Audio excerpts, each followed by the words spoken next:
Wellman TV. Marshall Ortega. Kabanata 221 Ang ganda mo. Ang East Vale Development Group, ang conference room ng Security Department. Si Marshall ay malalim sa mga papeles ng trust gen loans nang maputol siya ng tawag ni Carson. Mr. Ortega, nabanggit ko ang plano ng Brookhaven Marshall Alliance na magbukas ng branch sa Harmonfield. Ngayon ang malaking araw. May oras ka bang sumama sa amin sa inauguration? Bahagyang tumangala si Marshall, tumutugon, oo naman, tatapusin ko dito at tatango. Saan ito gaganapin? Kung libre mo, maaari kitang sunduin, at sabay tayong pupunta sa Harmonfield Hotel, mungkahi ni Carson. Tiningnan ni Marshall ang orasan, saka umiling. No need to come out of your way. Just send me the details, and I'll meet you there.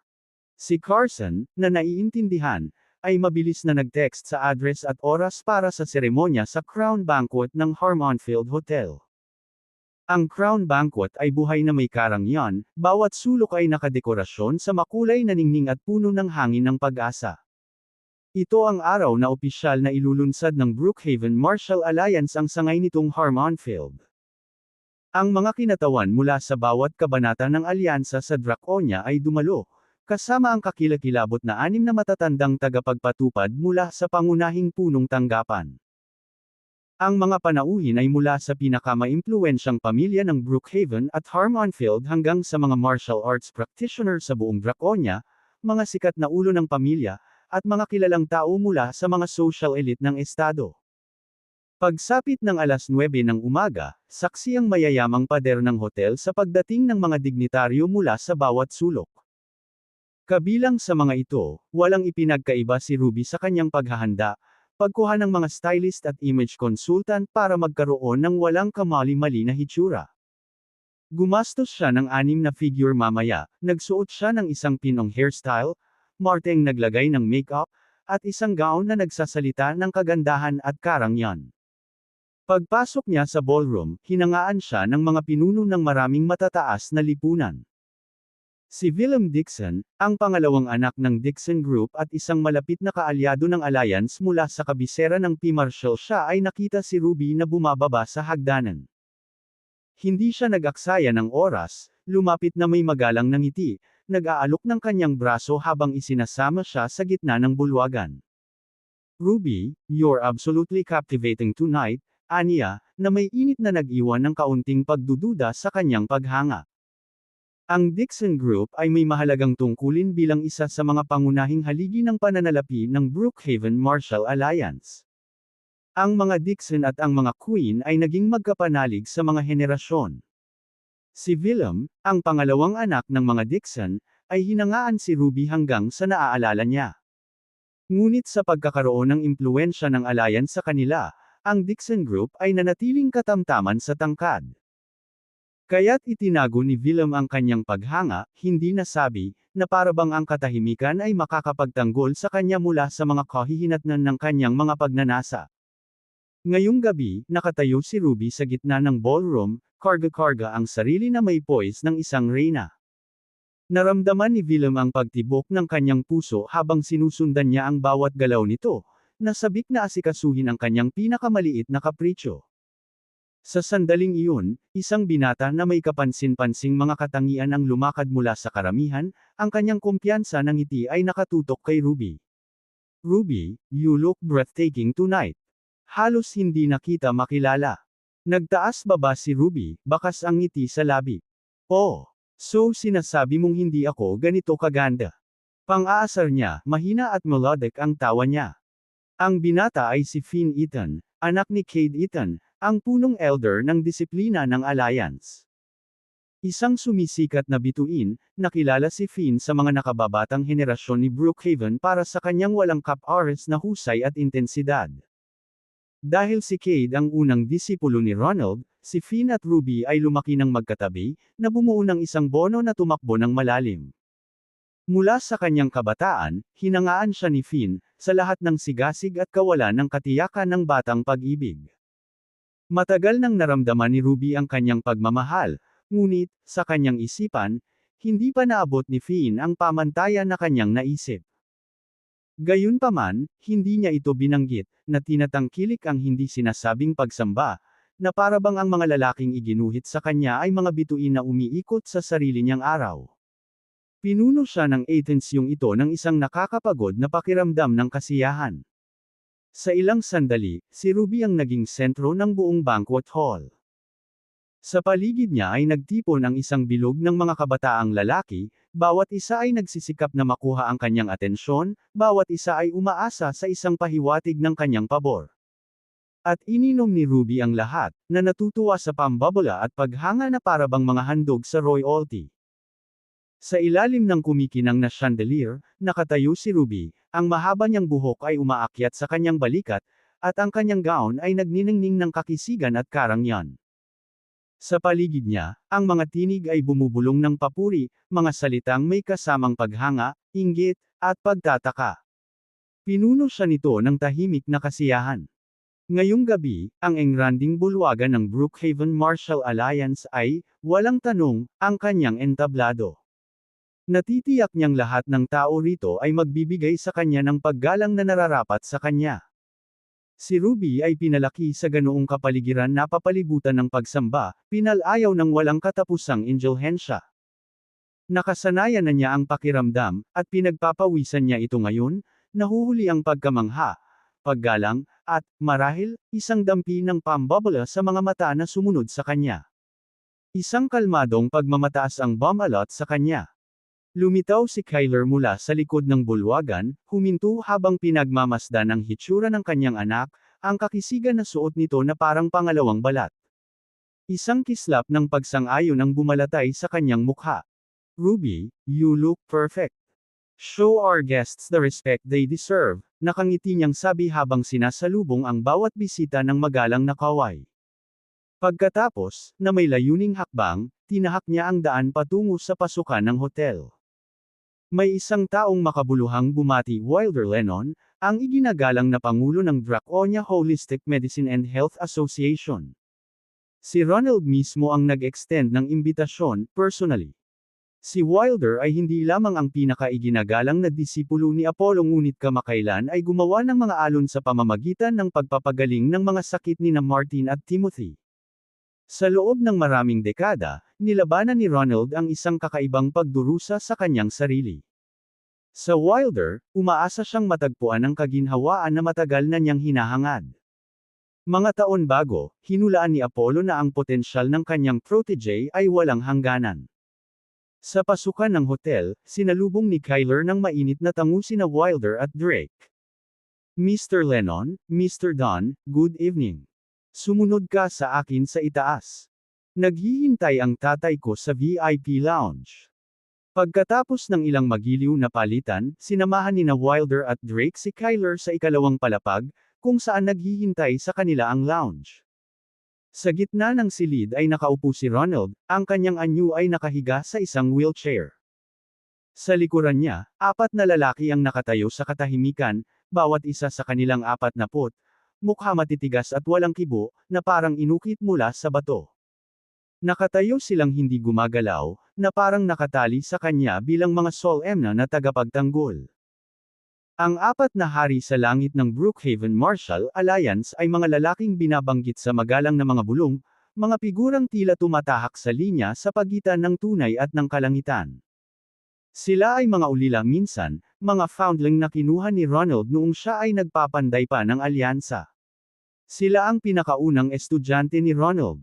Ang kanilang mga kasanayan ay ibinulong na lampas sa mortal na pangunawa. Noong ang alyansa ay nasa simula pa lamang, nanginginig sa ilalim ng mga banta na maaaring maghiwa-hiwalay, ang 4 na ito ang humawak sa linya. Ang mga kwentong isinalaysay tungkol sa mga labanang puno ng dugo, ng mga huling minutong pagsadyap kung paano nila binago ang tubig ng tila tiyak ang pagkatalo. Ginawa nilang dapat katakutan, dapat igalang, makita ang alyansa. Pagkaraan, ipinalaganap ng Brookhaven Martial Alliance ang impluwensya nito sa buong Draconia. Ngunit nang magkaroon ng kapangyarihan ang Alliance, ang 4 na haring langit ay nagsimulang maglaho sa paningin, umatras sa mga anino, hanggang sa maging ang mga alamat ay naging mahirap. Ngayong gabi, para silang tumayo dito tahimik na mga sentinel sa presensya ni Ronald ay parang isang sinaunang kapangyarihan ang muling nakilos. Pumasok sina Wilder at Drake sa VIP lounge, kung saan sumenya si Ronald ng pagbati mula sa kanyang wheelchair, bakas sa mukha ang pagod. It's a privilege to have you both here. I regret I could not greet you at the door, aniya, bakas sa boses niya ang pagod. Yumuko si Wilder at Drake bilang paggalang. Please, Mr. Queen, there's no need for apologies, masiglang tugon ni Wilder. Nanatili ang tingin ni Wilder sa mukha ni Ronald, napansin ang pamumutla sa ilalim ng kanyang balat. Kumusta ang pakiramdam mo, Ginoo? Isang mahinang buntong hininga si Ronald, mabigat ang tono. Ang sakit na ito ay pinagmumultuhan ako sa loob ng maraming dekada. Si Apollo, ang iyong tagapagturo, ay nagreseta sa akin ng isang lunas noon, isang paggamot na nagpapanatili sa akin dito hanggat mayroon ito. Kung hindi dahil sa mailap na violet wyvern root, duda ako na nakaligtas ako ng ganito katagal. Huminto siya, nag-iipon ng mga iniisip. Ang taong ito ay nagmamarka ng 36 na taon ng pakikibaka sa sakit na ito. Kahapon lang, sinubukan ng aking apo na si Ruby na kunin ang violet wyvern root para sa akin, ngunit ito ay inagaw. Tumingin si Ronald kay Wilder, isang kislap ng pag-asa sa kanyang mga mata. Tinanong kita rito, Wilder, sa pag-asang matulungan mo akong makuha ang isang 500 taong gulang na wyvern root. Nag-alala ang ekspresyon ni Wilder, at tumanggo siya. Bihira si violet wyvern root, Mr. Queen, ngunit mayroon akong mga paraan para makuha ito. Ang pag-secure ng isa sa ganoong edad ay hindi madaling gawain, ngunit magkakaroon ako ng isa na dadalhin sa iyo bukas. Bahagyang iniling ni Ronald ang kanyang ulo. Salamat, Mr. Lennon. Narinig ko kamakailan na ang kalusugan ni General Wright ay nakakita ng isang kahangahangang pagbawi salamat sa iyong mga pagsisikap, sabi niya, na inilipat ang kanyang pansin kay Drake. At Mr. Don, binabati kita sa paggaling ni Timothy, na pinaniniwalaan din sa kadalubhasaan ni Mr. Lennon. Ikanaway ni Wilder ang kanyang kamay bilang kilos ng pagpapakumbaba. I appreciate your kind words, Mr. Queen, but I must clarify. What you've heard is some exaggerated. I cannot take credit for their recoveries. There exists another healer responsible for these remarkable results. Oh! Tumaas ang isang kilay ni Ronald na kunwaring nagulat. Alam na niya na ang isa pang mahuhusay na practitioner ay nagpagaling kay Martin at Timothy. Ang kanyang mga komento ay nagsilbing isang kagandahang loob, isang kilos ng paggalang kay Wilder. Ibang manggagamot. Pinananatili ni Ronald ang pagkilos, na nagpapahintulot sa kanyang pag-usisa na ipakita. Wilder, may tao ba talaga sa Draconia na ang husay ay higit sa iyo? Mahirap paniwalaan. Bahagyang tumawa si Wilder. Mr. Queen, bawat disiplina ay may kani-kanyang mga eksperto. Walang sino man ang maaaring tunay na mag-claim na naabot ang ganap na tugatog ng kanilang craft ng walang hamon. Palaging may mas malaking talento, isang mas mataas na tugatog. Walang sino man ang maglalakas loob na ipahayag ang kanilang sarili bilang pinakamahusay sa mundo. Consider your martial alliance, sabi niya sabay tingin kina Kyler at Ronald. Kahit na may mga disipulo sa buong rehiyon, igigit mo ba ang iyong kabuoang pangangibabaw sa martial realm? Ngumiti sina Ronald at Kyler, tumanggo bilang pagsang-ayon, kahit na isang maikling kisap mata ng inis ang dumaan sa pagitan nila, isang bahagyang kakaiba na maaaring hindi ito napansin. Sa kanilang pananaw, hawak ng Brookhaven Martial Alliance ang titulo ng pinakamalakas sa Draconia, walang kapantay sa kapangyarihan. Gayunpaman, pinanatili nilang pribado ang mga kaisipang ito, pinapanatili ang isang makantab na kilos sa harap ni Wilder at Drake. Nagpatuloy si Wilder, na hindi napapansin ang kanilang panandaliang reaksyon. Nag-ukol ako ng ilang dekada sa pag-aaral sa ilalim ng aking tagapagturo, si Apollo, ngunit pakiramdam ko ay parang kinain ko lang ang ibabaw ng tunay na kaalaman sa medisina. Ang mga intricacies ng healing ay malawak, malayo sa kung ano ang inaasahan kong makabisado sa isang solong buhay. Pagkatapos lamang makatagpo ng kahangahangang manggagamot na ito nakilala ko kung gaano kalimitado ang aking mga kakayahan. At ang manggagamot na ito. He's just in his early 20s. Ang binatang iyon ay naging guru ko sa lahat ng kahulugan. Wilder, masyado kang mapagpakumbaba. Dahil pinupuri mo ang manggagamot na ito, maaari mo bang ayusin ang pagpapakilala? Kung mapapawi niya ang aking kakaibang sakit, ang aking pamilya ay kusang loob na humiwalay sa anumang kailangan nito. Wala kaming pipigil. Napabuntong hininga si Wilder, umiling. Mr. Quinn, I must be frank. I have tried to learn from him, yet wala siyang interes na kumuha ng mga estudyante. Sinabi niya, idinagdag niya, may pagkakataon na makumbinsi ko ang aking Panginoon na tulungan ka. Gayunpaman, hindi ko maipapangako ang kanyang pakikipagtulungan. Ikaniling ni Ronald ang kanyang ulo, kitang-kita ang pasasalamat sa kanyang ekspresyon. Pinahahalagahan ko iyon, Wilder. Sumandal si Kyler, mahina ang boses. Itay, nag-imbita si Carson ng isa pang manggagamot sa pagtitipon ngayon. Sinasabi nila na nagtataglay siya ng mga kahangahangang kakayahan. Sa tingin ko, makabubuting hilingin sa kanya na tingnan ka. Napataas ang kilay ni Ronald sa gulat. Talaga. Kung makikitungo sa akin ang kagalang-galang na taong ito, may iligtas tayo nito mula sa pangangailangan ng tulong ni Wilder. Noon lang, isang disipulo mula sa Marshall Alliance ang nagmamadaling lumapit. Lumapit siya kay Kyler, ang boses ay apurado habang bumubulong, Sir, we've found the culprits responsible for Butcher and Mr. Spencer's deaths. Kabanata 222 maaaring maging tama ang Harmonfield Hotel Crown Banquet. Ang bulwagan ay buzz sa pagtawa, ang mga tinig ng mga piling pamilya ng Brookhaven ay magkakaugnay sa isang maayos na simponya. Si Ruby ang nasa gitna ng lahat, napapaligiran ng mga kabataang lalaki at babae na binigay sa kanya ng mga papuri at mapaglarong pagbibiro. Pagkatapos, isang kaguluhan ang naganap sa kasiyahan. Mabilis na tumabi ang mga panauhin, gumawa ng landas sa gitna ng karamihan. Mr. Neville, Mr. Anthony, welcome. Ang dalawang deputy enforcer ng Brookhaven Marshall Alliance ay yumuko ng malalim, kitang-kita ang kanilang paggalang. Lumipat ang lahat ng mata sa entrance. Sa malalaking pinto ay humakbang ang isang matandang ginoo na sinamahan ng isang kapansin-pansing kabataan.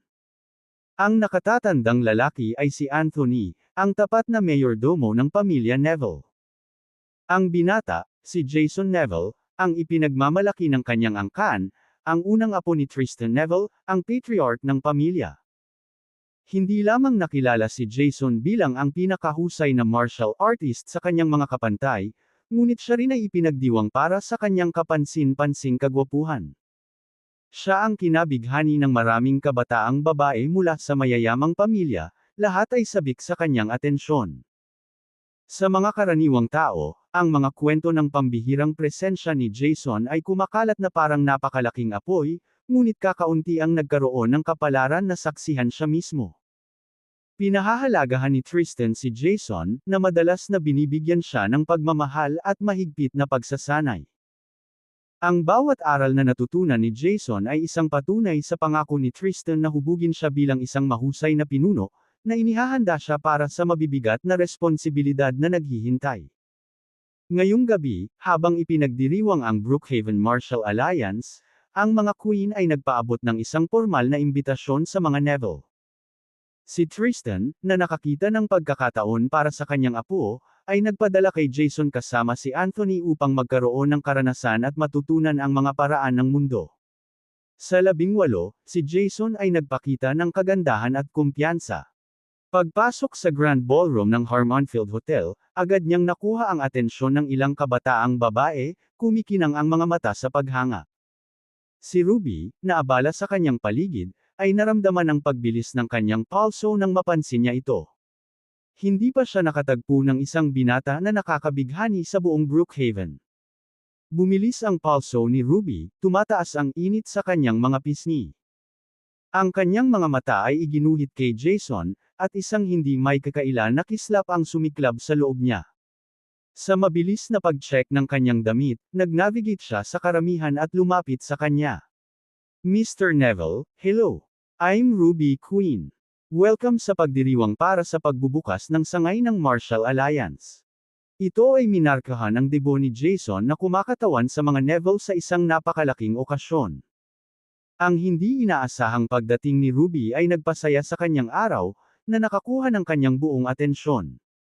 Sa larangan ng mga pamilya ng martial arts, kakaunti ang mga kababaihan ang nagtataglay ng gayong matapang na sigasig. Habang eleganteng nakatayo si Ruby sa kanyang harapan, naramdaman ni Jason ang pagtibok sa kanyang puso. Bahagyang tumanggo siya, nagtatrabaho upang mapanatili ang isang composed exterior, kahit na isang kiligin ng kaguluhan ang dumaan sa kanya. Ngunit ang kanyang mga iniisip ay naliligaw na kay Ruby, na bihag ng kanyang alindog.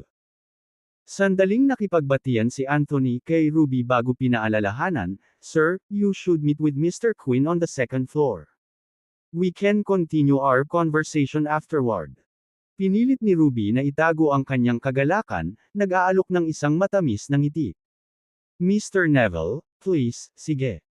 Tumango si Jason bilang ganti, nanlambot ang tingin nito habang hawak ang mga mata nito.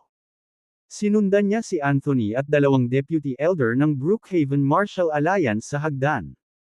Bumilis ang tibok ng puso ni Ruby habang pinagmamasdan ang magandang figure ni Jason na nawala sa kanyang paningin.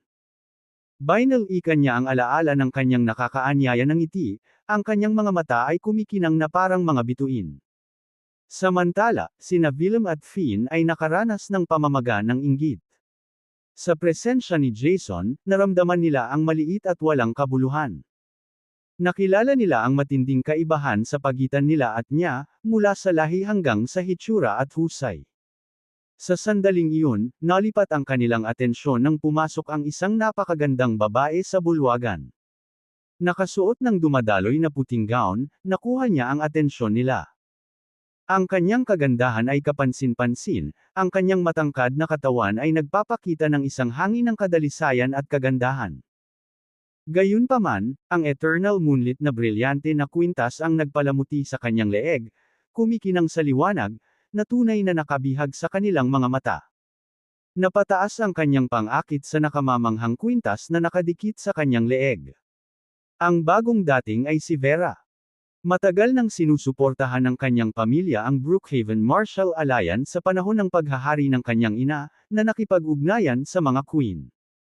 Matapos ang ilang sandali ng pagkamangha, sina Willem at Finn ay likas na inihilig ang kanilang mga ulo sa kanyang direksyon. "Hello." Inilibot ni Vera ang bulwagan, naghahanap ng mga pamilyar na mukha sa gitna ng karamihan.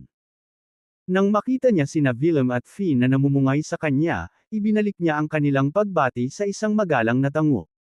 Lumapit sa kanya si Willem na may matamis na ngiti. "Greetings, lady. Anong pangalan ang itatawag ko sa iyo?"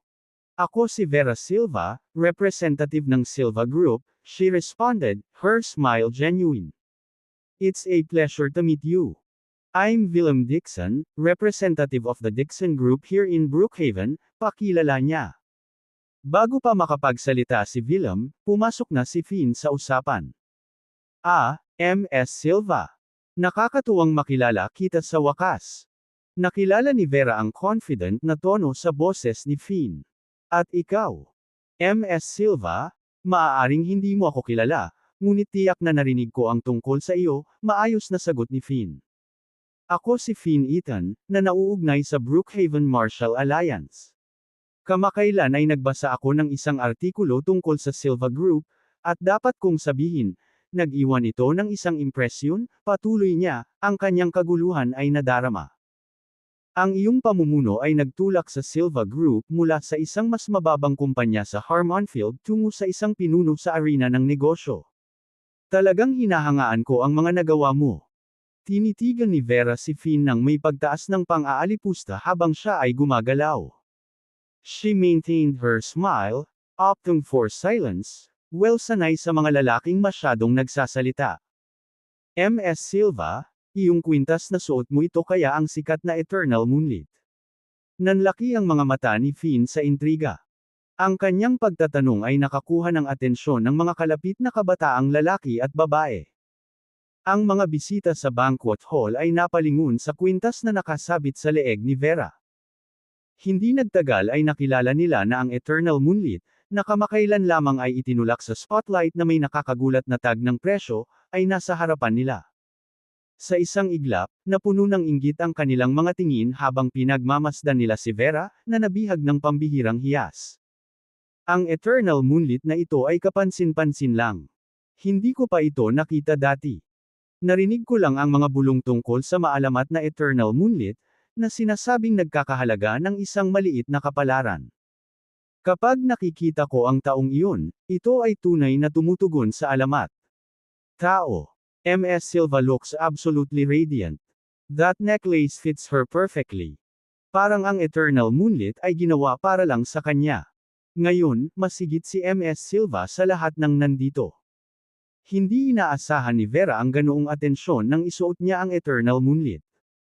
Ngayon, pinagsisihan niya ang kanyang pinili, na sinadya lamang na makisama at pagkatapos ay mawala ng hindi napapansin. Sa halip, hindi niya sinasadyang naging focal point siya sa pagpasok sa bulwagan. Kung wala si Marshall o anumang pamilyar na mukha sa paligid, hindi komportable ang spotlight. Sa sandaling iyon, gusto niyang makatakas. Ngunit ang mga kabataang sosyalidad mula sa mayayamang pamilya ay nagkukumpulang sa kanya. Namangha sila sa kagandahan, kakisigan, talento, at katangi tanging kasuotan ni Vera. Ang kanilang paghanga ay walang humpay, at sila ay bumulwak tungkol sa Eternal Moonlit na brilyante na kwintas. Hindi nagtagal, ang mga taong dating nakapaligid kay Ruby ay lumipat ng buo kay Vera. Nawala sa isang iglap ang ngiti ni Ruby, napalitan ng malamig na liwanag na nakatutok kay Vera sa ilalim ng nakakasilaw na mga ilaw. Ibalik mo sakin ang kwintas ko. Isang boses ang tumagos sa hangin sa banquet hall. Natigil ang lahat ng Saturday, at isang nakakatakot na katahimikan ang bumalot sa silid. Lumingon ang lahat upang hanapin ang pinagmulan ng pagsabog. Itinuon ni Ruby ang nagyayelong tingin kay Vera, matalim ang mga mata sa galit. Walang iniisip, ang mga tao ay umatras, na bumubuo ng isang koridor sa pagitan ng dalawang babae. Akin ang Eternal Moonlit. Ibigay mo. Hindi ka karapat-dapat suotin. Bulalas ni Ruby, sabay turo ng isang paratang na daliri kay Vera. Ang lahat ng mga mata ay lumingon sa pagitan nina Ruby at Vera, nababalot ng kawalan ng katiyakan ang kanilang mga ekspresyon. Pinilit nilang intindihin ang nangyayaring drama. Sandali na natigilan si Vera, nakipagbuno sa kanyang pagkagulat. Narinig mo rin ba ako? Bingi ka ba? Hinawakan ng boses ni Ruby ang tensyon, matalas at nag-aakusa. Sino ka sa tingin mo, nagpaparada sa mamahaling kwintas na yan? You don't deserve it. Bastos kang babae, ibigay mo yan ngayon din. Lalong lumalim ang gulat ni Vera. Hindi niya inaasahan ang ganoong karumaldumal na pagpapakita mula kay Ruby, ang anak ng isang makapangyarihang pamilyang Brookhaven. With a cool smile, she responded, Ms. Queen, masyado ka na bang nainom? Ang Eternal Moonlit na kwintas na iyon ay binili para sa akin ng kaibigan kong si Marshall sa auction ng Rosewood Hotel sa halagang $5 bilyong. Paano naging sayo bigla? Namumula sa galit ang mukha ni Ruby, yumigting ang panga. Uulitin ko ang aking sarili, gusto ko ang kwintas na iyon. Akin ito. Maaari akong mag-alok sa iyo ng 5 bilyon, ngunit kailangan mong tanggalin ang kwintas at yumuko ka sa akin at humingi muna ng tawad. You and your friends battled me for it sa auction. Hindi ko pa iyon nakakalimutan. How dare you flaunt it in front of me at this celebration? Bahagyang tumawa si Vera. Ms. Queen, naiintindihan kong anak ka ng pinuno ng Brookhaven Marshall Alliance. Ang iyong pamilya ay may malaking kapangyarihan, ngunit hindi iyon nagbibigay sa iyo ng karapatang kumilos ng may karapatan. Ha! Ang kapangyarihan ay nangangahulugan ng lahat. Kung sino ang may hawak nito ay gumagawa ng mga patakaran. Napabalikwas ng ulo si Ruby sa pagmamalaki. Lahat ng gusto ko ay palaging akin. Naging malamig ang tono ni Vera. Itong kwintas na ito ay regalo sa kaarawan ni Marshall. Hinding-hindi kita ibibigay. Sa sandaling iyon, isang alon ng bulungan ang dumaan sa banquet hall. Nandoon ako sa auction. Ang kwintas ay binili nga ng isang lalaking nagngangalang Marshall para kay MS Silva. Kung sa kanya, paano niya ito hihilingin pabalik? MS Queen is crossing a line. MS Queen has powerful connections. She wants that necklace. Surely she can't just let it go. Kahit na sa kanyang impluensya bilang anak ng pinuno ng Brookhaven-Marshall Alliance, ang kanyang pag-uugali ay hindi katanggap-tanggap. Everyone, be quiet. You all know MS Queen has a notorious temper. Crossing her is not a smart move. Napabuntong hininga si Ruby, nag-aapoy ang mga mata sa galit. Narinig mo ba ako? Kung hindi mo ibinalik ang kwintas na iyon, huwag mong asahan na magpipigil ako. Mr. Ethan, kunin mo sa kanya ang kwintas na iyan, utos niya. Hindi mapakali si Finn, sumulyap kay Vera kay Ruby. Ruby, sa tingin ko hindi ito ang tamang gawin. Ano ang sinabi mo? Matalas ang tono ni Ruby. Mabilis na tumahimik si Finn, ang kanyang mga salita ay namamatay sa kanyang mga labi. MS Queen, ako. Umalis ka nga.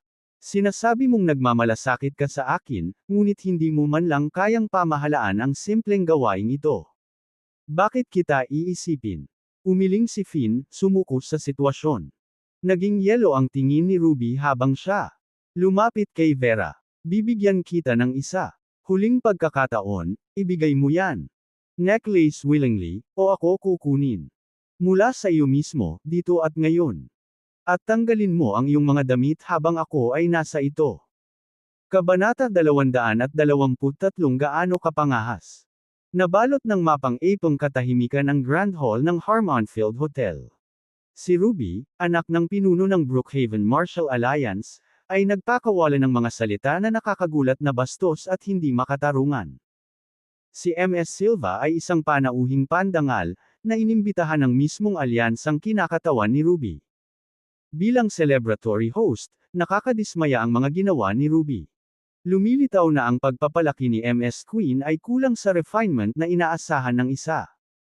Nagpalitan ng balisang sulyap sina Willem at Finn, nahuli sa tensyon sa pagitan nina Vera at Ruby. Nananabik silang makialam, suyuan si Ruby sa pagpigil. Ngunit naiintindihan nila ang lalim ng kanyang galit. Kapag nagpasya si Ruby sa kurso, walang makakapigil sa kanya. Sa layaw ng kanyang ama na si Ronald sa buong buhay niya, nakasanayan na ni Ruby na matupad ang kanyang mga hiling. May isang kaso na kinasangkutan ng anak ng isa sa mga estudyante ng lolo ni Ruby. Sa paaralan, mayroon siyang karibal sa babaeng iyon, na ang kagandahan ay nabihag ng lahat sa paligid niya. Ang mga mata ng batang babae ay kumikinang na parang isang sprite sa kakahuyan, na nakakaakit sa lahat ng nakakakita sa kanya. Maamo at mabait, nakuha niya ang pagmamahal ng mga kapantay at guro. Ang madalas na papuri ay damaloy sa kanya, lalo na sa kanyang kaakit-akit na titig. Ang gayong paghanga ay nagdulot lamang ng selos ni Ruby. Isang nakamamatay na hapon, niloko ni Ruby ang dalaga sa isang tagong sulok. Inutusan niya ang mga anak ng matatanda, na palaging nambobola sa kanya, na bulagin ang batang babae. Pinunasan nila ang kanyang mga mata.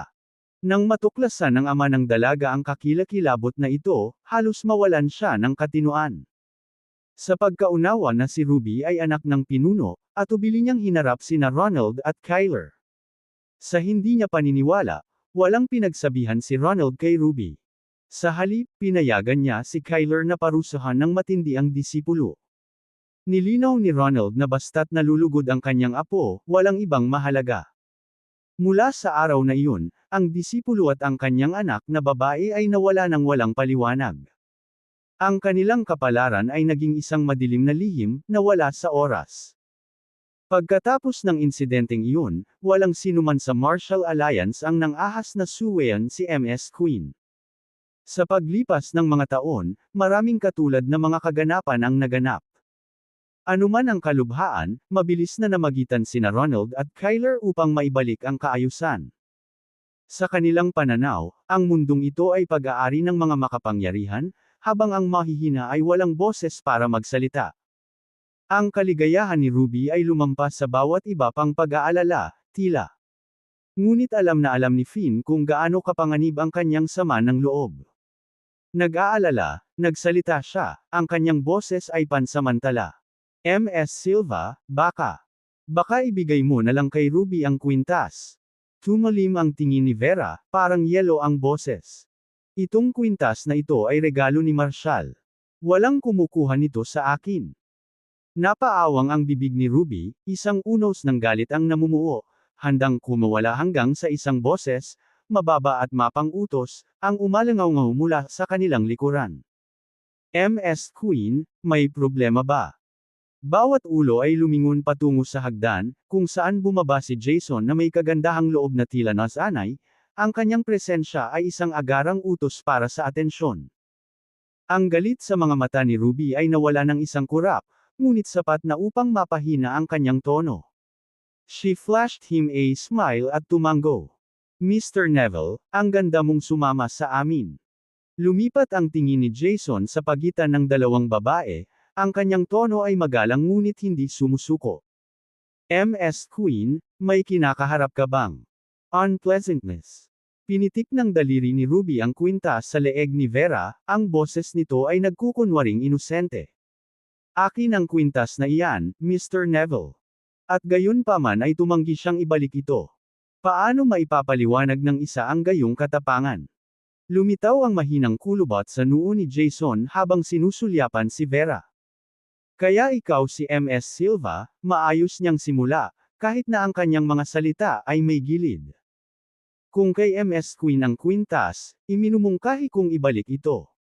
Isa lang itong alahas, kung tutuusin. Halos hindi masisira ang kapaligiran ngayong gabi. Napakurap si Vera, halata ang pagkagulat niya. Mr. Neville, you must have misunderstood. This necklace was bought for me by Marshall at your family's auction for 5 billion. So how could it suddenly be hers is beyond me.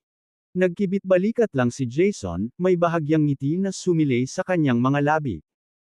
Ms. Silva, kahit anong kwento ang ikwento mo ay walang kinalaman sa akin, sagot niya, ang nakakainis na tono nito.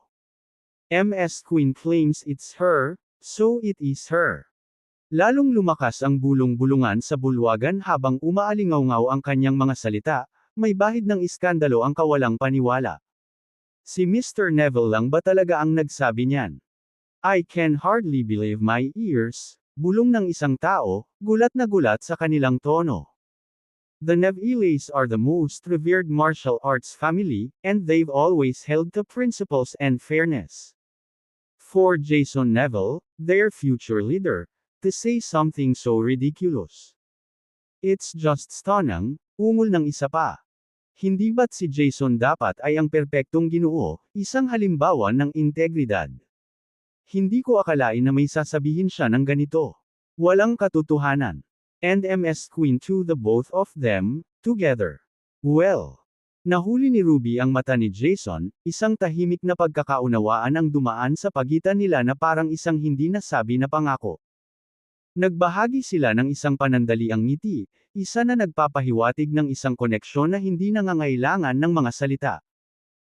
Ilang sandali pa ay dumating na si Anthony na may halong pagkabigla at pagkaalarma ang ekspresyon habang hinihigop niya ang kinatatayuan ni Jason.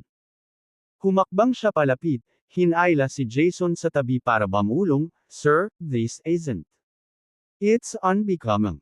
Jason brushed him off without a thought. Mr. Anthony, lumayo ka dito. It's hardly worth worrying about. Sinulyapan ni Anthony ang mga na nanunood ng palitan ng may pagkamausisa at pag-aalala. Nagbitiw, umatras siya, pinarangalan ang desisyon ni Jason, kung nag-aatubili. Dahil sa lakas ng loob ng suporta ni Jason, binalika ni Ruby si Vera, malamig ang boses, taliwas ang mga salita. Narinig mo si Mr. Neville, di ba? Tanggalin mo yang kwintas na yan at ibalik mo, baka hindi mo magugustuhan ang susunod na mangyayari. Yumigting ang panga ni Vera, matalas ang kanyang mga salita. Itong kwintas na ito ay regalo mula kay Marshall, ibinigay sa akin noong kaarawan ko. Hindi ko ito isinusuko kahit kanino. Si Jason, na pinagmamasdan ang pagsuwi ni Vera, ay lumapit. Ms. Silva, dahil interesado si Ruby sa kwintas, Mabuti pang ipasa mo ito sa kanya. It was auctioned by the Neviles. I'll transfer the money to you here and now, or I'll even add another 150 million if you simply hand it to Ms. Queen. Si Anthony, na naalarma, ay muling inabot si Jason, ang kanyang boses ay mahina ngunit mapilit. Sir, hindi namin maaaring ikompromiso ang mga pamantayan ng Neville tulad nito. Asero ang titig ni Jason, at ang boses niya ay walang puwang para sa pagtatalo.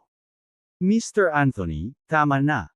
Sa isang unang buntong hininga, umatras si Anthony, halata ang kanyang hindi pagsang-ayon ngunit tumahimik.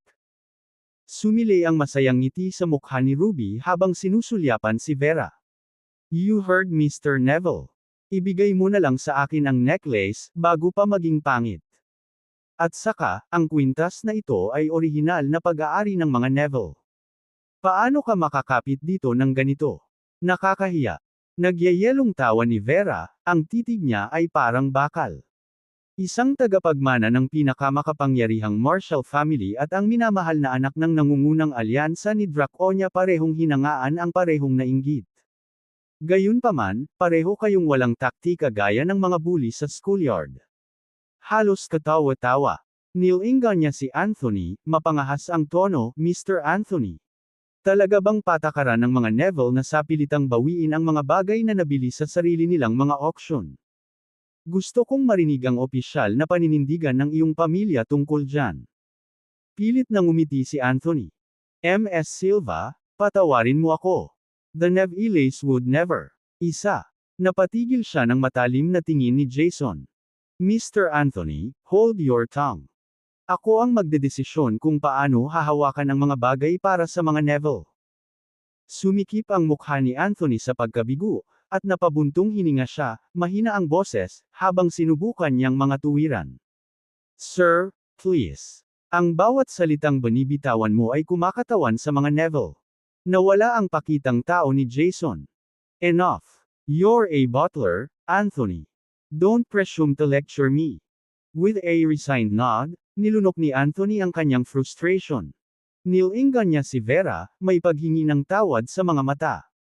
Ms. Silva, patawarin mo siya. Our young master. He's still learning.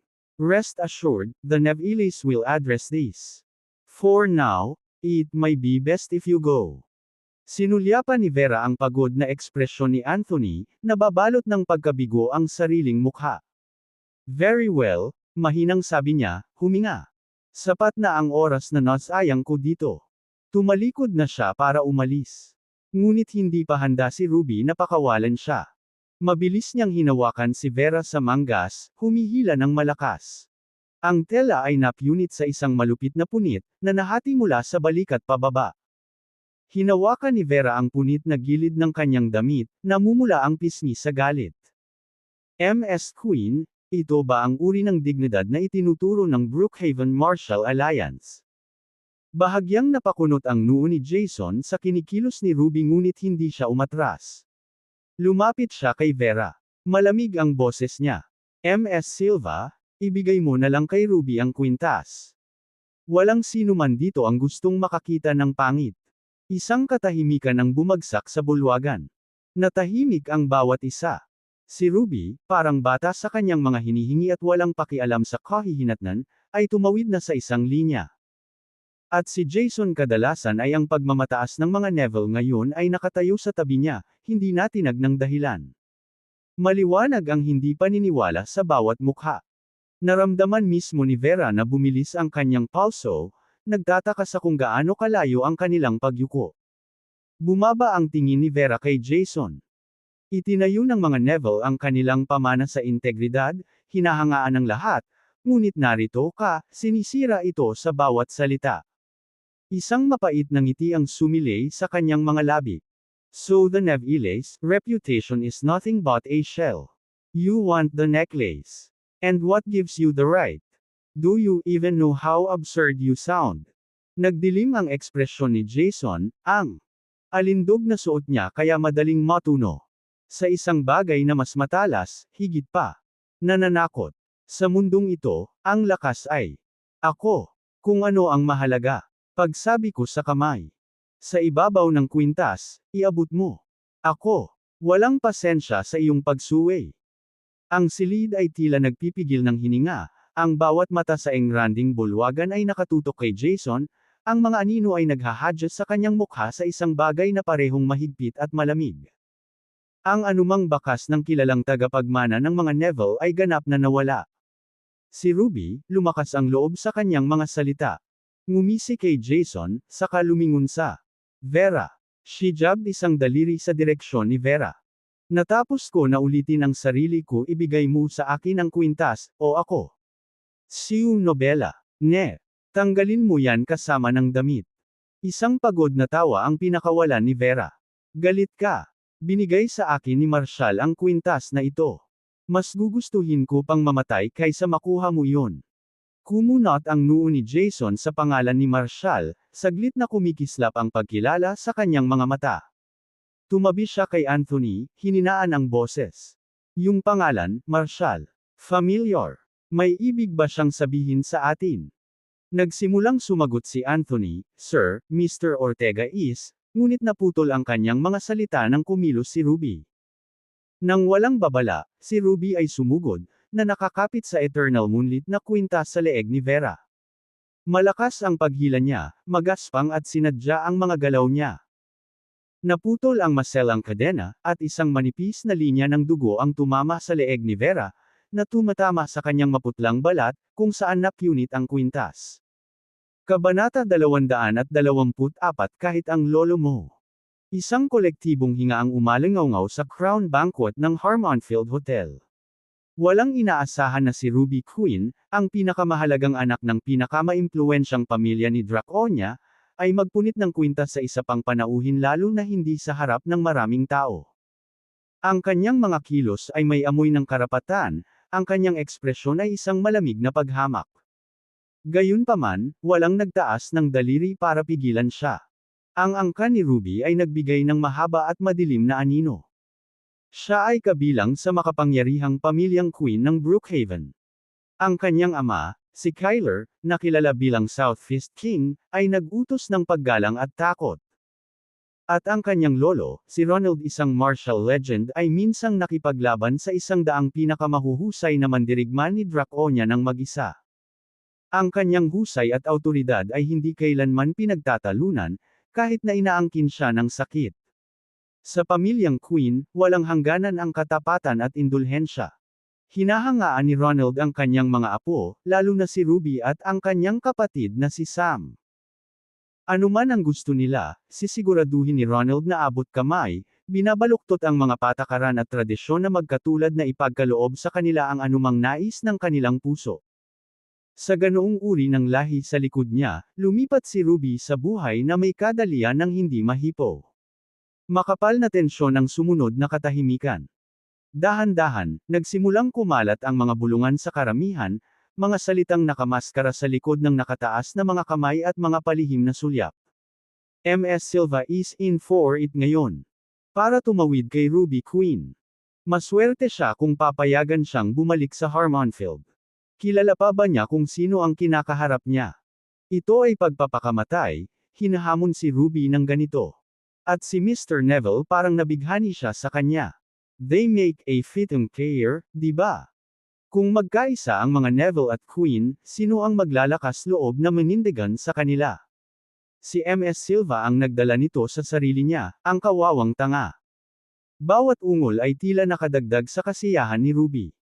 Habang nakataas ang eternal moonlit na kwintas, hinayaan niyang maaninag ng liwanag ang mga basag na piraso nito, isang malamig na ngiti ang sumilay sa kanyang mga labi. Humarap siya kay Vera, matalas ang kanyang mga salita. Kung hindi ko kaya, ikaw din. Hinayaan niyang mahulog ang kwintas, bumagsak sa marmol, ang mga maselang hiyas na nagkalat sa sahig, pumuputol sa katahimikan. Bumaba ang tingin ni Ruby kay Vera, kinuha ang punit na manggas at ang mabangis na marka sa kanyang leeg. At lalo lang lumawak ang ngiti niya. Kung sa tingin mo ay makukuha mo sa akin, sisirain ko lang. Dumura si Ruby, ang kanyang tawa ay umalangaw sa bulwagan. Hindi pa nakontento, itinaas niya ang kanyang paa at dinurog ang kwintas sa ilalim ng kanyang sakong, Ang mga hiyas ay nagkalat na parang mga nabasag na panaginip. Natahimik si Vera, gumugulong ang isip niya sa kapangahasan ng mga kinikilos ni Ruby. Ito ay lumampas sa lahat ng kanyang inaasahan. Nanatili siyang nakaugat sa kinatatayuan, napapaligiran ng isang pulutong na nagbubulungan at nagtuturo, malinaw na tinatangkilik ang kanyang pagbagsak. Nagsalubong ang mga kilay ni Jason, nagulat sa kakulaitan ni Ruby. Pilit niyang hinanap ang boses niya.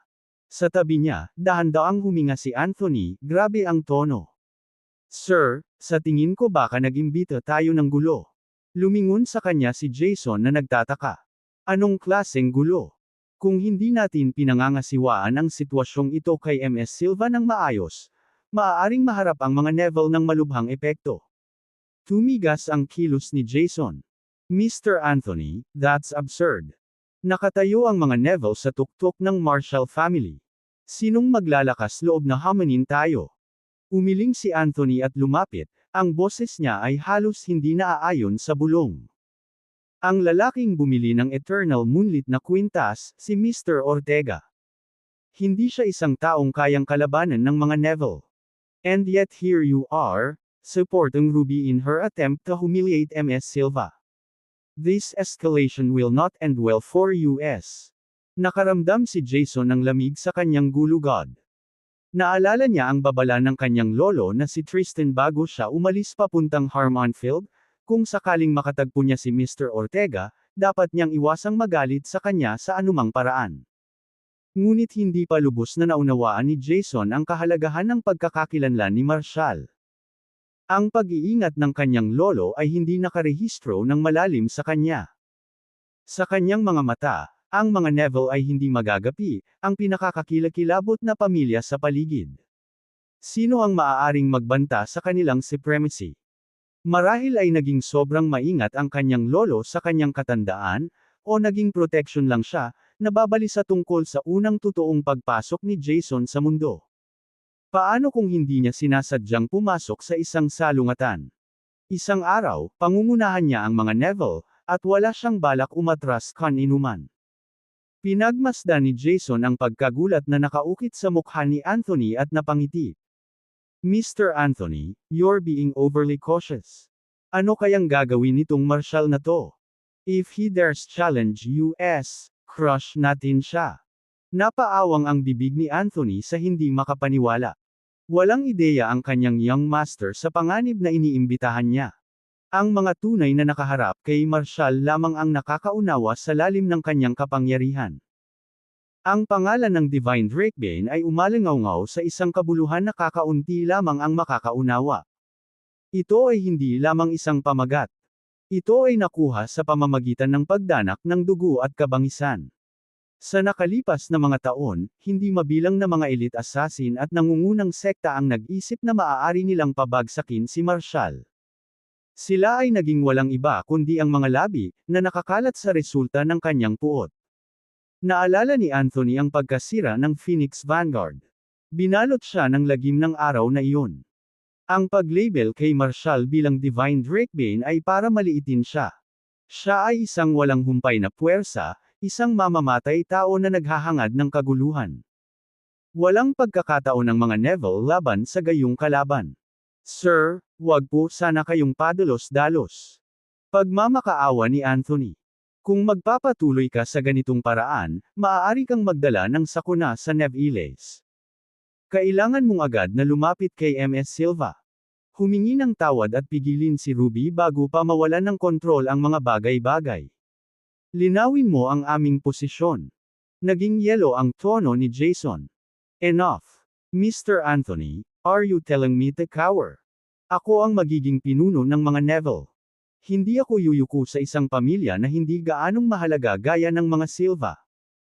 Ang kanyang mga salita ay umalingaw sa buong bulwagan, na nakakuha ng atensyon ng lahat ng naroroon. Napailing si Anthony, nagulat. Inaasahan sana niyang makipagkatuwiranan si Jason, ngunit nagmamarcha na ang binata patungo kay Vera. MS Silva? Tawag niya? Ang kanyang tono ay tumutulo na may condescension.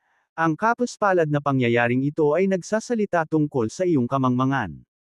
Siya ay kumilos na para bang siya ay isang hukom, na hinahatulan si Vera para sa kanyang nakitang mga pagkukulang. Napailing na lamang si Anthony sa pagkabalisa. Pinalampas niya ang pagkakataong makialam. Binatukan naman ni Vera ng nakakainis na tawa. Sa tingin mo ang pagiging isang Neville ay nagbibigay sa iyo ng karapatang ay bully ako. How absurd! Nag-alab ang galit ni Jason sa kanyang pagsuway. Hindi pa nakaranas si Jason ng ganoong tahasang paghamak na itinuro sa kanya. Nakangiting sinuri ni Ruby ang nangyayaring drama. Ms. Silva, I really don't know what to say. How dare you speak to Mr. Neville like that? You're just a thankless little brat. Nag-alab ang galit ni Vera. Ruby, ikaw at siya ay walang iba kundi basura. How dare you insult me and Mr. Neville? Lumipad sa ere ang kamay ni Ruby, at tumama ang isang matalim na sampal sa pisngi ni Vera na umalangaw-ngaw sa buong bulwagan. Ngayon, hindi ko lang sisirain ang kwintas na ito, kundi sisiguraduhin kong babayaran mo ang kabastusan mo. Mga bantay. Sigaw ni Ruby, itinuro ang isang grupo ng mga senior disciples mula sa Brookhaven Martial Alliance. Habarin ang kaawa-awang babaeng ito ng kanyang damit sa harap ng lahat. Isang kolektibong hingal ang umalangaw-ngaw sa karamihan. Ano ang iniisip ni Ruby? Ang mga matataas na disipulo mula sa Brookhaven Martial Alliance ay nakatayong natigilan, ang kanilang mga ekspresyon ay may halong pagkagulat at pagkalito. Pagkatapos ng masakit na paghinto, nilapitan nila si Vera, dahil sa matinding titig ni Ruby. Napabuntong hininga si Anthony, nang maingat na humakbang sa harap ni Vera. Ms. Queen, anong ginagawa mo? Tanong niya, biglang gumapang sa tono niya. Sinaman siya ng galit na tingin ni Ruby. Mr. Anthony, umalis ka sa harapan ko.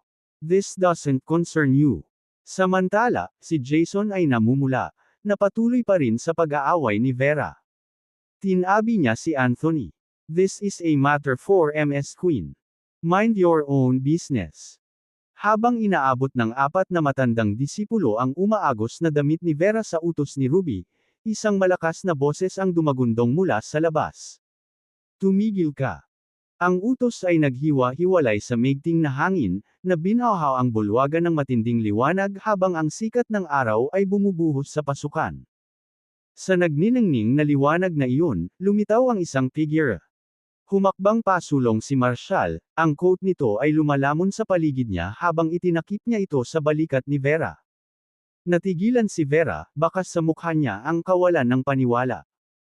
Sa sandaling tila nawala ang lahat, dumating si Marshall na parang tanglaw ng pag-asa. Tumulo ang mga luha sa kanyang pisngi, naghahalo ng ginhawa sa saya.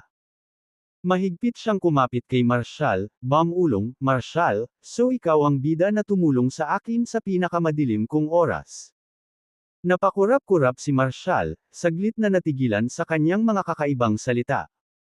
Kung ikaw, gusto kong isipin iyon, sa palagay ko. So, sagot niya na may bakas ng amusement sa kanyang ngiti. Sinulyapan niya si Vera, ngayon ay nakatagilid. Ipinagkatiwala siya kay Daphne Aller. Labis na damdamin, at Rita, na dumating sa tabi niya. Hindi nagpatinag si Marshall habang pinabalik niya ang apat na alagad, matalas at mahusay ang kanyang mga galaw. Nilingan niya si Ruby, mababa ang boses at walang patawad. Bigyan mo ako ng paliwanag, o ang Brookhaven Martial Alliance ay hindi magkakaroon ng mga pader na nakatayo. Natahimik ang buong hall. Nagsibalikan ang mga bisita, nagbubulungan sa gitna nila. Sino sa tingin niya, nagsasalita ng ganyan? Di ba siya yung nagdala ng kwintas na yun kay Ms. Silva? Sumama ang isa pang boses, curious. Kakaiba, wala pa akong narinig tungkol sa kanya sa Draconian Circles. Dumating siya kasama si Daphne, sabi ng iba. Baka bodyguard niya. Seryoso. Isinasapanganib ni Daphne ang lahat ng ito sa pamamagitan ng pagpukaw ng gulo sa Brookhaven Martial Alliance. Napakurap si Ruby sa pagtataka bago nagpakawala ng malakas na tawa. Sinong niloloko mo, umaasta na parang importante ka. Ngumisi siya. Akala ko mawawala ka na sa akin, pero heto ka, nagpapadali. So, dinala mo ba ang Violet Wyvern Root? Ibigay mo, nakangusong sabi niya, at lumuhad ka. Humingi ka ng tawad ngayon, at baka maligtas ako sa buhay mo. Ang tugon ni Marshall ay isang malakas at matunog na sampal sa kanyang mukha.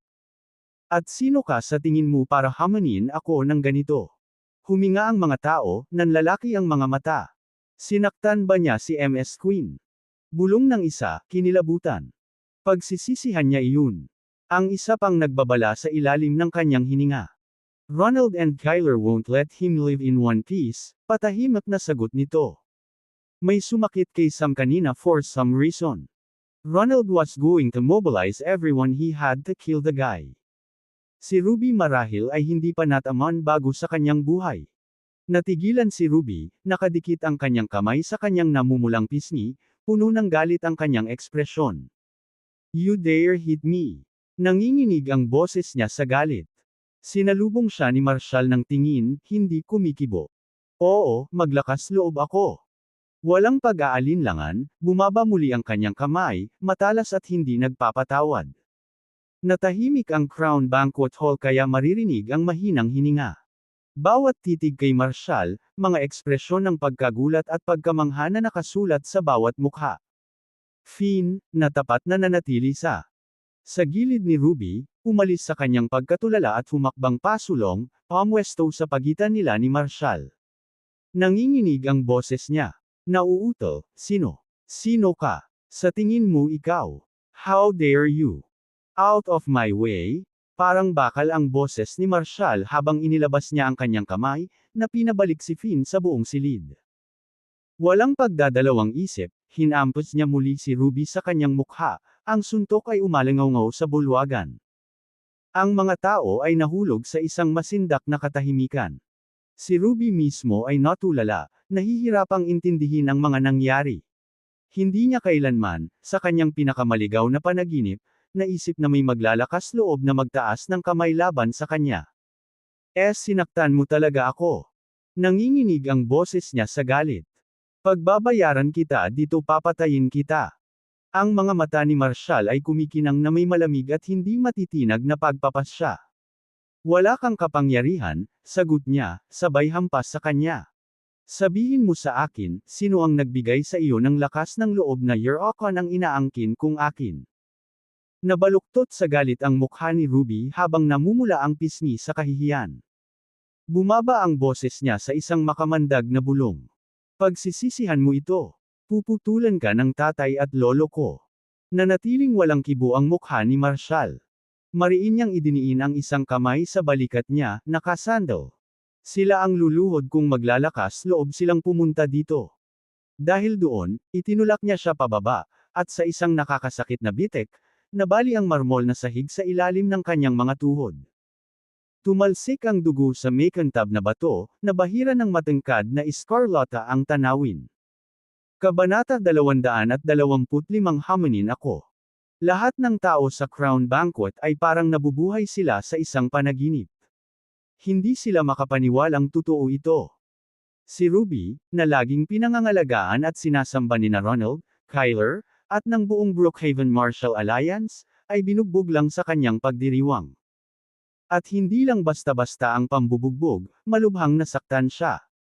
Ang kuryosidad ay dumaan sa karamihan habang sinusubukan nilang malaman kung sino ang Marshall na ito at kung naiintindihan ba niya ang mga kahihinatnan ng pagpapatong ng kamay kay Ruby. Ang ilang mga disipulo ng Brookhaven Marshall Alliance ay tahimik na nadulas, nagmamadaling magulat sa mga matatandang tagapagpatupad. Pati si Jason, natulala sa mga brutal na taktika ni Marshall. Ilang sandali pa bago siya bumalik sa realidad. Nakatingin kay Ruby na nakaluhod at tulala pa rin, galit na galit niyang itinuro si Marshall. Sino ka? Paano mo napagtripan ang babaeng ganyan at sa sobrang bisyo? Bulag ka. Tumaas ang isang kilay ni Marshall, cool na sagot, she's just a piece of trash. May problema ba sa paghampas ko sa kanya? Naglakas loob ka bang insultuhan ako? Namula sa galit ang maputlang mukha ni Jason, nakakuyom ang mga kamao na parang handang lumaban. Ngunit bago pa siya makakilos ay mabilis na humakbang si Anthony sa harapan ni Marshall, bahagyang yumuko. Mr. Ortega, patawarin mo siya. Ang bata at walang ingat ni Jason. Magwala ka. Putol ni Marshall. Natigilan si Anthony, namumula ang mukha habang nag-aalangan, pero tahimik lang siyang tumabi. Gulat na tinitigan ni Jason si Anthony, ang nangungunang martial artist ng Neviles, na kumikilos ng may paggalang. Nabasag ang composure niya. Mr. Anthony, anong nangyari sa iyo? Parte ka ng Neviles. Sinabihan ka lang niyang magwala, at hindi ka nalalaban. Jason, napabuntong hininga si Anthony na may mapait na ngiti, umiling-iling. Masyado ka pang bata. Dapat kang humingi ng tawad kay Mr. Ortega. Tumahimik ka. Galit na sigaw ni Jason. Nakakahiya ka sa buong Neville. Ngayon, ipapakita ko itong mayabang na tanggang ito na namumuno dito. Jason, calm down. This is Brookhaven Martial Alliance's affair. Let US handle this troublemaker. Ang tagapagsalita ay si Cade Eaton, ang punong elder ng disiplina para sa Brookhaven Martial Alliance. Dumating na ang 6 na elder ng disiplina ng alyansa. Magalang silang tumango kina Anthony at Jason, senyales na tumabi si Jason. Tapos humarap sila kay Marshall. Iminuwestro ng 2 sa mga elder ang 4 na babaeng disipulo para tulungang tumayo si Ruby. Pero kahit anong gawin nila, hindi nila siya mabuhat. Mr. Eaton, we're unable to move Ms. Queen, sabi ng isa sa mga babaeng disipulo na natalo. Nakasimangot na humakbang si Cade para tumulong. Ms. Queen. Gayunpaman, kahit anong pilit niya, hindi niya ito matitinag, at napuno ng pagkabigla ang kanyang puso. Tumangala siya kay Marshall at sumigaw, Marshall, sino ka? How dare you put a hand on Ms. Queen? You're as good as dead. Isang malamig at mahinang ngiti ang ibinigay ni Marshall. Hindi mo man lang ba ako tatanungin kung bakit ko siya sinaktan? Bakit? Napangisi si Cade. Nagdudulot ng gulo sa pagdiriwang ng Brookhaven Martial Alliance. Anong dahilan mo? Ang alam ko ay sinaktan mo si Ms. Queen, at sapat na iyon para mapatay ka. Bumaling siya kay Daphne, mayabang na turo. And this audacious guy, does he belong to your Violet Crest International? Daphne, are you going to handle this, or should we? Ang karaniwang walang pakialam na ekspresyon ni Daphne ay natunaw sa isang mapang-akit na ngiti. Mr. Eaton, are you sure you want to make a move? You're not exactly young anymore. I'd suggest na lumuhad ka at humingi ng tawad kay Mr. Ortega, baka madali ka lang niyang pakawalan. Kung hindi, napahinto si Cade, saglit na nawalan ng balanse. Ang nakakaakit na tawa ni Daphne ay parehong nakakabighani at nakakagigil.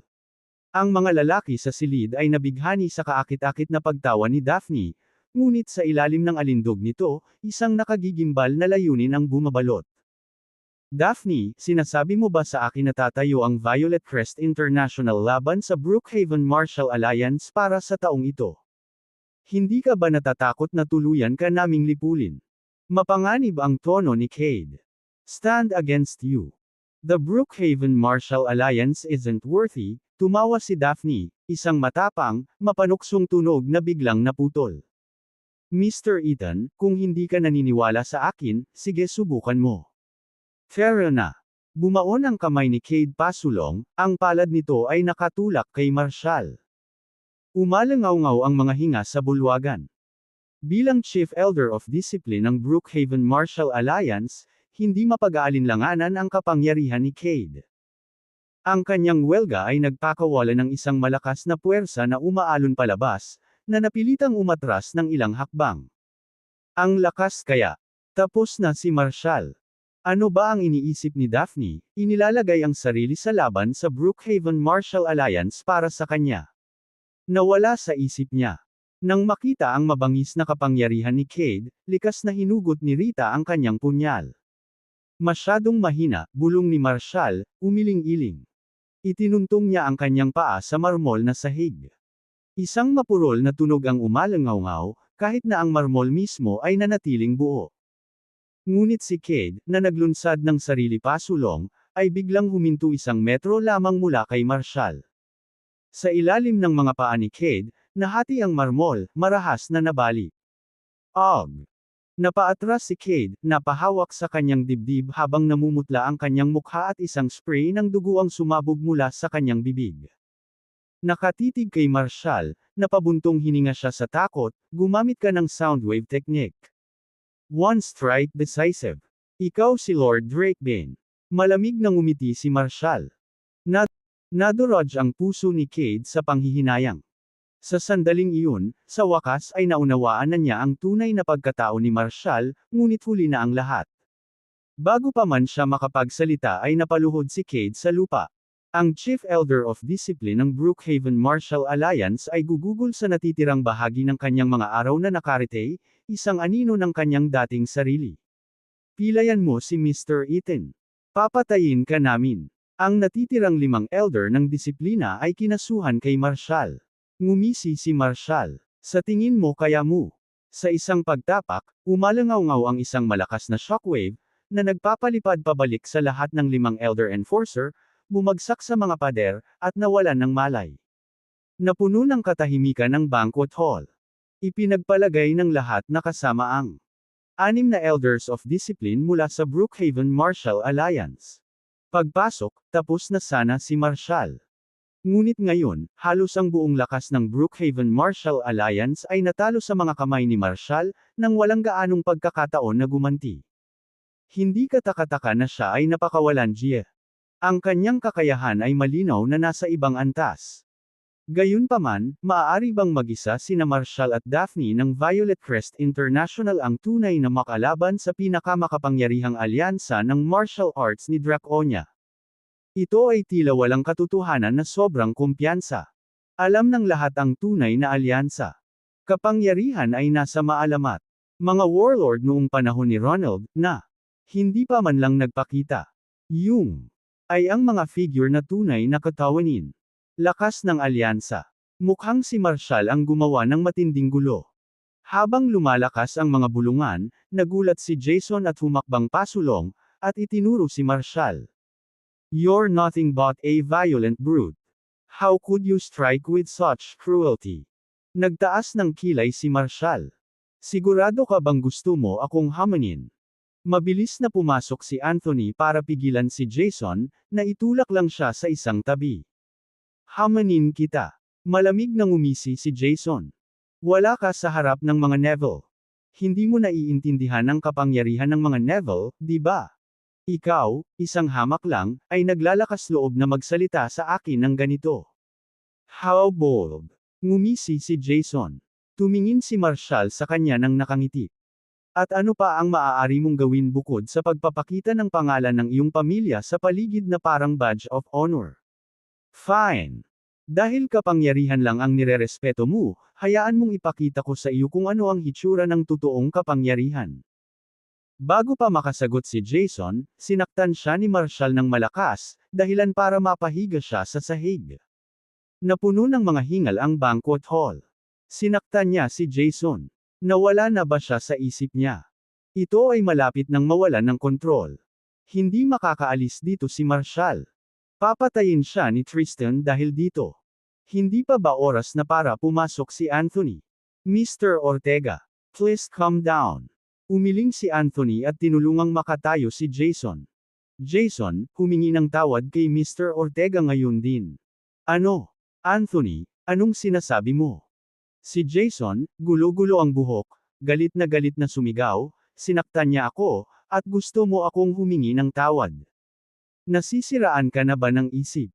Umalis ka nga. Nagmamakaawa si Anthony, Jason, kailangan mong kumalma. Nagkamali tayo, at walang intensyon si Mr. Ortega na palakihin ito. Huwag mo nang palain ang mga bagay. Mr. Ortega is not someone we can afford to offend. Hindi. Walang tama o mali dito sa ganang akin. Sinaktan niya ako, kaya kailangan niyang magbayad. Si Jason, hindi pinapansin si Anthony, ay tumayo at sinugod si Marshall. Sinampal siya ni Marshall sa mukha. Ang mga Neville. Ano sila sa akin? This time, hindi na nagpapigil si Marshall, paulit-ulit siyang hinampas. Umalangaw-ngaw ang tunog ng bawat sampal sa buong Crown Banquet Hall. Sa oras na huminto siya, ang gwapong mukha ni Jason ay namamaga na hindi na makilala. Lumuhod. Hinampas ni Marshall ang balikat ni Jason. Napaluhod si Jason, tumulo ang luha sa kanyang mukha. Someone as useless as you dares to act out. Mukhang tapos na ang mga Neville. Nanginginig si Anthony, napaluhod sa harap ni Marshall. Mr. Ortega, pakiusap, bata pa si Jason. Tumahimik ka. Malamig ang boses ni Marshall. Kung masyado pa siyang bata para i-handle ang sarili niya, hindi siya dapat nandito sa labas na gumagawa ng kalokohan. Walang sino man ang magpapasaya sa kanya. Kung nagkamali siya, haharapin niya ang mga kahihinatnan. Nang makita ang galit ni Marshall, napabuntong hininga si Anthony at dinial ang numero ni Tristan. Mr. Tristan, humihingi ako ng paumanhin. Nabigo ako sa aking tungkulin na pasok si Jason sa gulo. Nasaktan niya si Mr. Ortega. Sumulyap ang ibang mga bisita kay Marshall. Si Tristan ang pinakamakapangyarihang tao sa mundo ng martial arts. Kung narinig niyang binugbog ang kanyang apo, walang alinlangan niyang pira-piraso si Marshall. Ang Violet Crest International ay mapapahamak din. Matapos ang mahabang katahimikan sa kabilang dulo, nagsalita si Tristan. Ilagay si Mr. Ortega sa telepono. Agad na binigay ni Anthony ang telepono kay Marshall, inactivate ang speaker. Mr. Ortega, this is Tristan.